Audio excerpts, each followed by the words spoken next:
Good morning, Hitomi. Good morning, everybody else. You guys, it is exactly 11 a.m. right now on 9/11. So a lot of 11s that are going on at this particular moment. Remember, 11s are the sign energetically and universally of awakening. So that said, I do want to start. Good, you can hear me, Jesse. So nice to see you. Welcome, welcome. So you guys, I do want to start off in just a moment. And I do want to take just a second to acknowledge that today is September 11th. And we do have a couple of members in our community who were directly impacted by the deaths and the tragedy that happened at the Twin Towers, all those years ago. And so just collectively, it's just a quieter day, in the collective universe. And I just want you to know I'm feeling that today.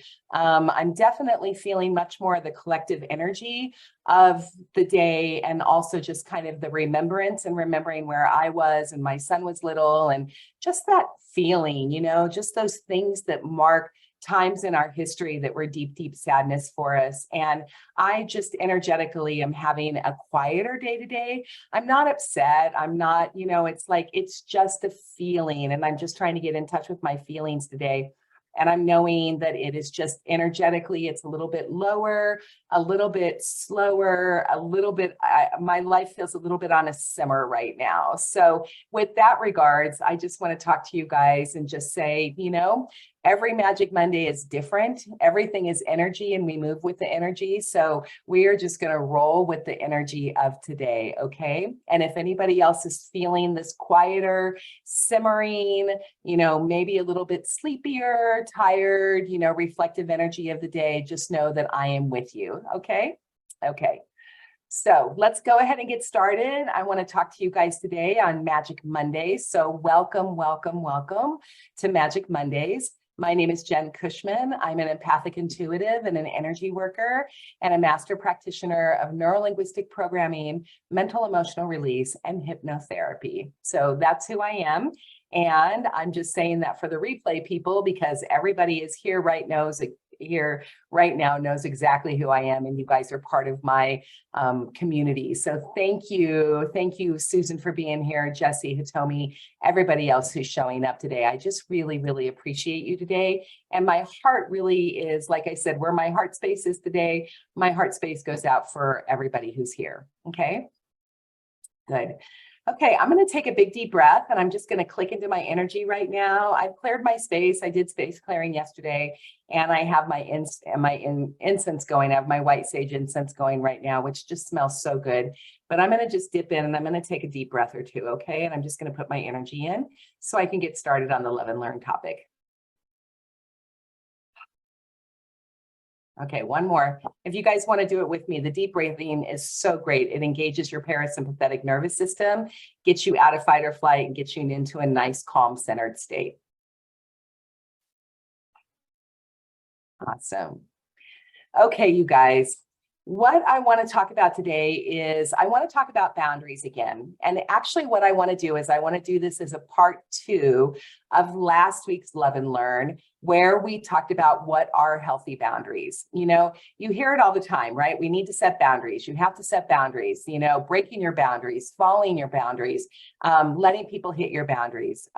Boundaries is just a huge thing that is out in the collective conscious right now. And you do not have to be woo to know boundaries. As a matter of fact, even people who are not woo understands the concepts of boundaries, okay?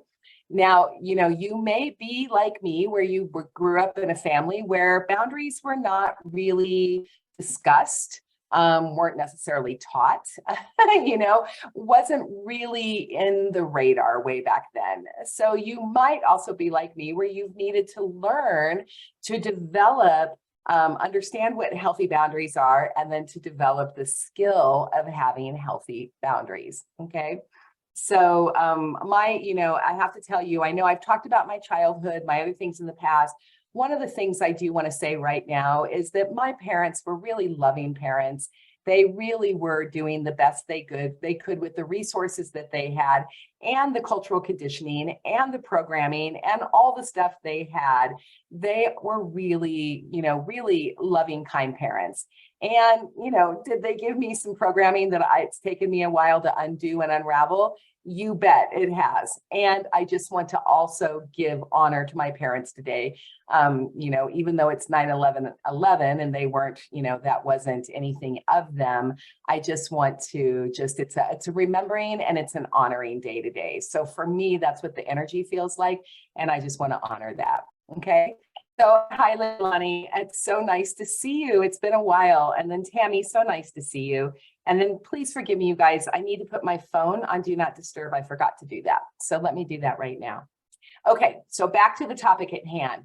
So last week, we talked about what exactly are healthy boundaries. And I just want to go over it in a nutshell again. So healthy boundaries are really you understanding, me understanding, each of us understanding what is it in our lives that we need? What falls in line with our values? What are our requirements and what are our needs? And helping the people around us, being very clear on those things, and helping the people who we share space with, who we share this life with, really helping them to know how they can win with us and how we can win with them.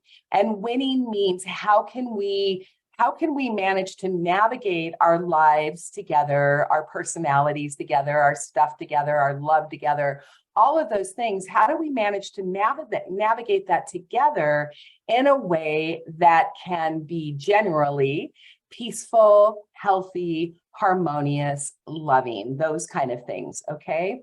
So I want to talk again about boundaries in this way, because I don't know if I said it as clearly last week as I meant to, but boundaries are a good thing, right? We have been taught in this cultural conditioning that setting boundaries is not a good thing. Like setting boundaries with somebody is like, okay, I'm going to set a boundary now, and this means that we've gotten very serious and you've crossed my boundary and we're going to have a serious discussion.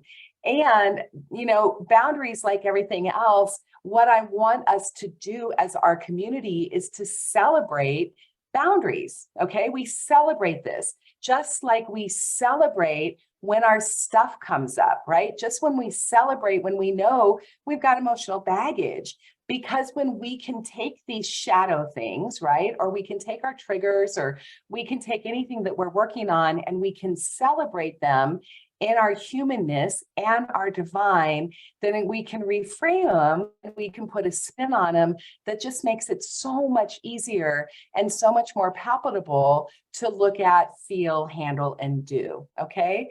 So setting healthy boundaries is really a way of setting up rules, right? Rules for ways of being so you can more harmoniously work with the people who you are supposed to work with, okay? Now, this can be home, this can be, your partner, this can be your children, Leilani, this could be your dad, that you're doing the caretaking of, Susan, this could be your partner, right? Jesse, it's your kids, Hitomi, it's your partner, right? So it's, and then also our coworkers and other people who we have to interact with. So think about boundaries as a way of being a good thing and saying to other people, you know what? These are the things that make me feel happy and healthy and whole. And, it kind of goes back to the 5 love languages, right? So what is important to you? What is your love language? If your people around you know that quality time is your love language, then you can set a boundary that says, you know what, every Sunday morning, we're going to have family time and we're going to have breakfast together. Well, that's setting a boundary and an expectation, because Sunday mornings is family time and it's important to me, and I'm going to show my love and receive love from you. And so, so to my children, it would be like, hey, let's win. You know what I mean? Let's set this up for a win. Let's have a Sunday morning where we come together and we win because we eat and we enjoy each other's company. And then we can separate and we can go about our weekend and we can do whatever we need to do. But connection is a value for me. It's an important thing in my life. And my family gets busy. So as mama, I need to set a boundary that says, this is going to be our time together. Okay. This is how you win with me. Now, how can I win with you? With my teenage daughter, it means that I need to give her space because she needs her own space because she's going to school during the week and then she's working a little bit and she needs some downtime. So Sundays, she has to have some downtime, some family time, and then another boundary is she's got to clean her room, right? So those are a way of doing it. My daughter's setting a boundary with me as far as the cleaning the room, which is you've got to clean your room on Sunday, honey. And then what time would you like to do that? And so then she comes back to me and she's like, I promise that I will get this done by 5 p.m. And I'm like, great. So, that's her, she knows she has to do it. She knows that she, is not going to be told a bunch of times and that she has to do it. Okay. So that is something to do about boundaries. Now, I don't know if you guys have questions, but it felt last week that when I was talking and rolling about boundaries, that I ended up getting some questions. And I got a really great question, the one about what do you do when your partner or the people that you are closest with just doesn't want to talk about it, right? And rather than re-going over it today, I would really suggest you guys go back if you missed that, watch the replay or go back, go on my YouTube channel, the Soul Star Magic YouTube channel, and watch my answer to that, okay? If anybody has any questions, please drop them in the chat because I really would like to respond to them if you have any questions about boundaries, setting them, how you go about it, any of that stuff, okay? Okay, so while you're doing that, I want to move on to part 2 of this discussion, which is something we never, ever, ever think about, which is setting boundaries with ourselves, okay? So you've heard me say a bunch, and I have to catch myself. As a matter of fact, Jesse caught me this weekend shooting on myself, right? I don't like to shoot on myself. I don't like to shoot on you, and I don't like to shoot on my clients, right? Because shooting actually takes us into a place, an emotion of shame or guilt, because shoulding means we should do something, but we're not doing it, okay? So rather than shooting on us, what I'd really like to talk about more is that if there are things in your life that you are not doing for one reason or another, and you say that they are important to you, okay, and you're not doing them, then what you need to look at is, what kind of boundary did you set with yourself? And are you running over that boundary all the time? And if you are running over that boundary and you're going into the shoulding or the feeling bad or the feeling guilty, you need to really look at what's going on there. I talk about it. It's like, is it emotional baggaging? Is it a baggage? Is it expectations? Is there other people putting expectations on you that you are accepting and yet you don't want to accept them? So really, really look at that and figure out what is going on there. So if you are, setting a boundary with yourself, so setting an expectation for yourself, everybody, you guys know this, right? I swim every Monday, Wednesday, and Friday. And last week, because I've been very focused on 2 different projects, I did not swim Friday morning. Excuse me, you guys, I'm getting that, the gas is moving, the burps are coming. That means that I will be getting to the card reading, right? The energy is bubbling and doing that. So please forgive me for that. And just know it happens every single Monday because it means it's going to be time for the readings. So back to this. So I swim every Monday, Wednesday, and Friday. And Jesse, I'm going to get to your question. I promise you. Let me just finish this train of thought, okay? And thank you for your question. I really appreciate it. So I, at first, what the swim was for me was a goal.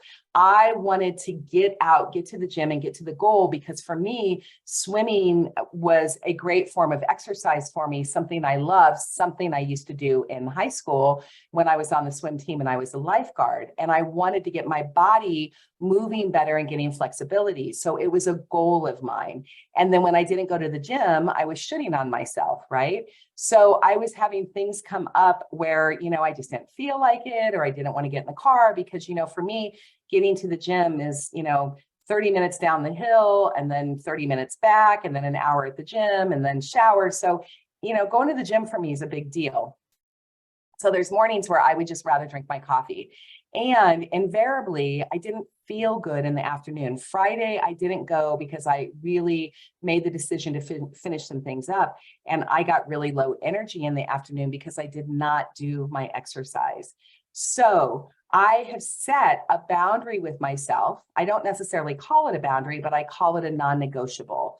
And so there are things in my life that are my non-negotiables. That means that in a week's time or certain things I'm going to do, I am going to do them. I have made a commitment and a promise to myself. And if I have made a commitment and a promise to myself, that means that I have set a boundary with myself. Now, here's something really important about this, you guys. If nothing else today, this is what I want you to take in. You know, I talk about your 126 bits. Take this 126 bits in right now. This is what I want you to focus on. Your conscious mind, that's our thinking mind, is the captain of the ship, okay? Our thinking mind is what tells our body, our mind, our personality, or whatever it says, we are going to do this, right? We are going to do XYZ. My example, we are going to swim 3 days a week, okay?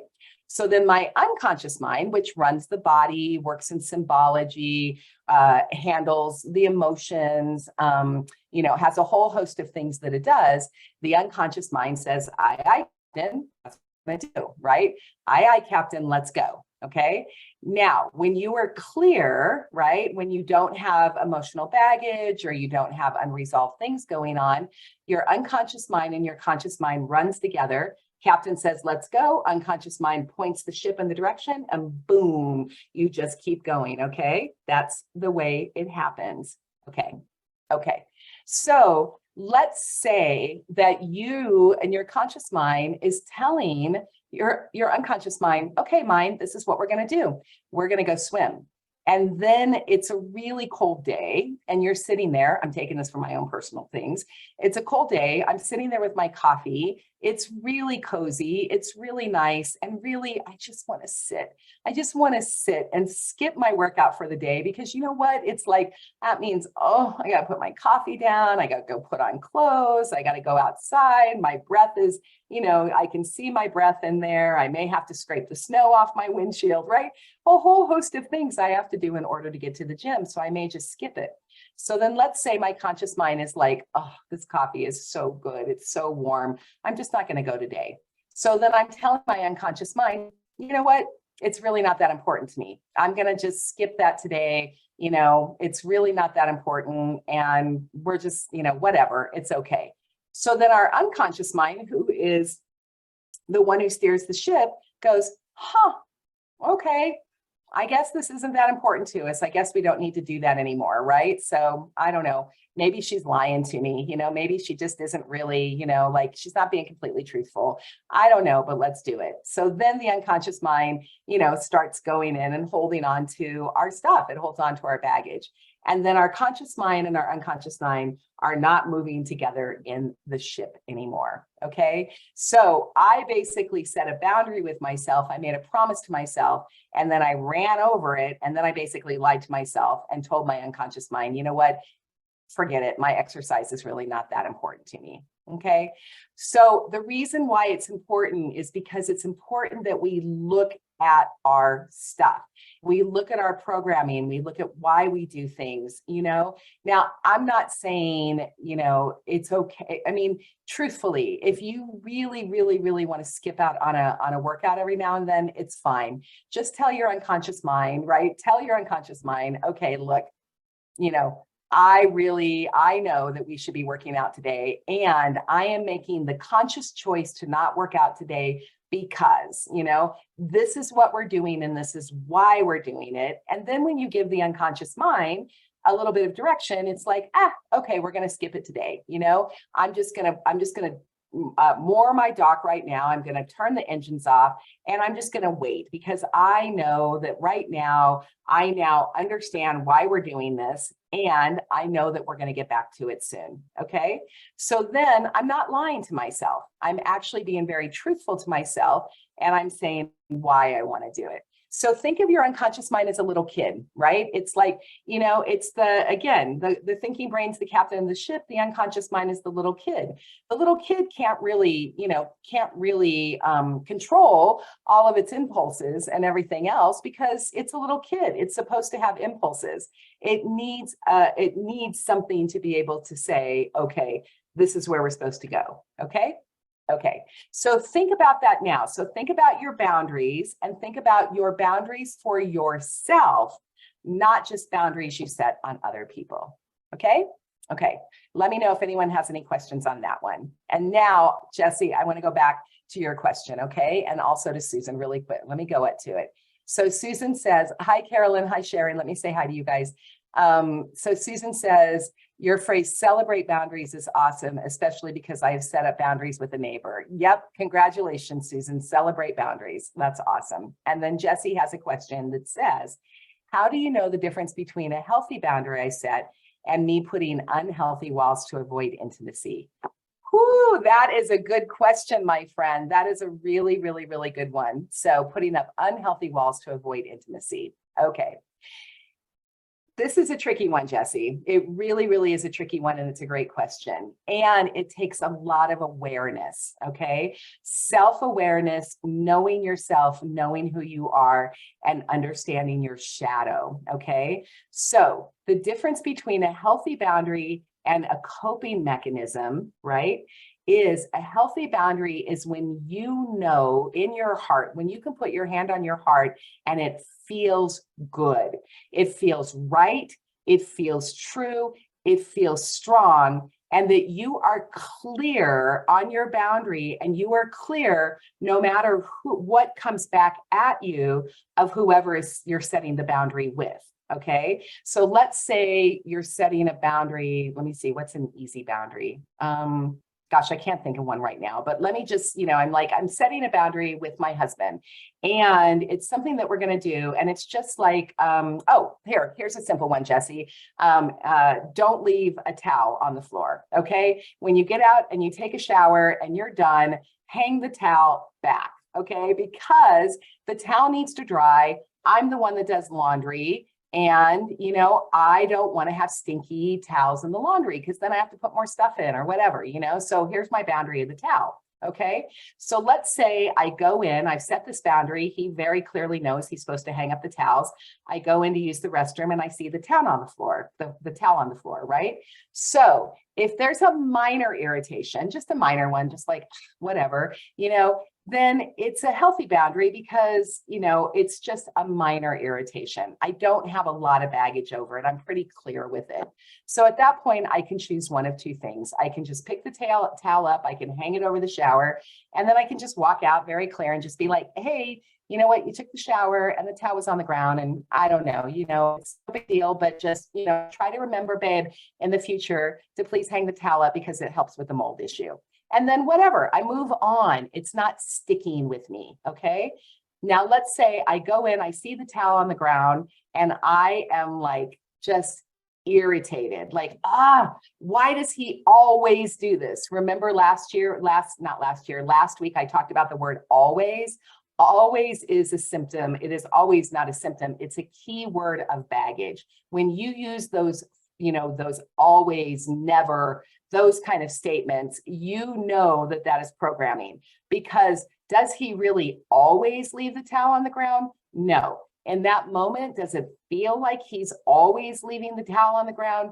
Yes. So if I'm having an unwarranted or out of proportion response to what's going on, then it is still, I set a healthy boundary, and yet I'm having emotional baggage. I'm having something in there that I need to work on. Okay. So my response, and then I know whether I'm clear by my response. Like, is it just whatever, it's just warrants a conversation or warrants a quick little thing, or do I need to go through and work with all that kind of stuff? So let's say, Jesse, that's a simple one. Let's go back to the difference between a healthy boundary you set and you putting up unhealthy walls to avoid intimacy. If you are setting boundaries with somebody and you are still getting unwarranted, out of proportion feelings to those boundaries, then you are most likely bumping up against a pushback or something going on, or coping mechanisms to make sure that you are closing down your heart, making sure that you are not going to get hurt, right? Making sure that somebody else's barbs or wounds of words that may have come to you in the past, that you are putting up a wall to make sure that they're not going to come in. And you know, boundaries in love relationships are some of the trickiest boundaries to have. Our love relationships, our intimate relationships with our partner, are the relationships that teach us the most about ourselves, okay? Because when you are looking at that other person, that partner of yours is a mirror for you, okay? And they are their own person. They are their own unique being. They are their own human. They are their own everything. And yet you are with them for a reason, okay? You're there for a reason to learn. So you just have to look at it, honey, and just understand that every single one of us are doing that. So a healthy boundary means you feel pretty good about it. You're able to put the boundary up, and the response you get back, whether it's positive, negative, you know, whatever it is, it doesn't cause a charge, okay? Or you're setting a boundary and you are setting up a boundary out of hurt and baggage and past, then it's a boundary that is actually a coping mechanism, okay? So hopefully that helps. Okay. So Jesse says, makes sense, thanks. Okay. And then Tammy, I just want to go back to your question that says you're feeling like you have no boundaries now. If you're willing to share with the group and pop in a little bit more message on that, like what does that mean? Because you're saying the words, I'm feeling like I have no boundaries right now, okay? So no boundaries means like none, not a zip, right? So that means that there's some shadow work, right? There's some emotional baggage, there's some conditioning, there's programming, there's something in there for you to be using that word no, okay? No. So just if you want to share a little bit more on that, then I can try to answer the question, or it might be time to set up an appointment with me so we can have a discussion, right? We can talk about it. So it might be time to do a reading, okay? Okay, you guys. Great.